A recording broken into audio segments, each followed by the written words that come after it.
Hi, how are you? Just fine.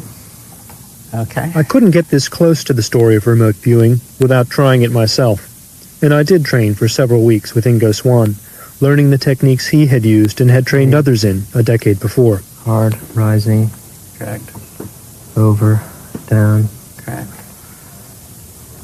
B, don't know, stage twos, blue, white, Correct. Correct. brown, Correct. warm, Correct.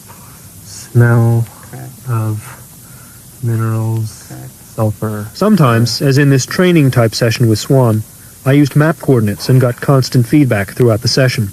On other occasions, I had no map coordinates and no monitor to give me feedback, and thus was totally blinded to the target.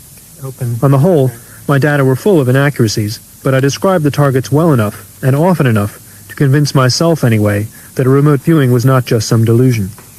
Rising, Correct. steam, Correct. vapor, Correct. water. Correct. I'm going to ask you to review your data. This is white. There's motion, there's falling, there's crusted stuff, hard crusted stuff. There's smell of minerals, sulfur, water, trickling and hissing noises. This has all the signs of some kind of hot springs. Okay, well, I just was going to do an AOL, which is geyser. Okay. We'll end.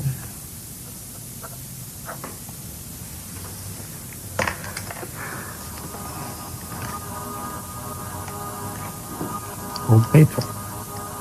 Perfect session. There were even times when I did so well, I began to think I could make it to the big leagues myself, if given the chance. Maybe I could be one of the select few, a shaman spy. It was a seductive idea, and perhaps a dangerous one. Would I be able to handle the personal transformation that full-time remote viewing seemed to bring about? Maybe not. In the end, I decided I'd leave the serious remote viewing to the real pros.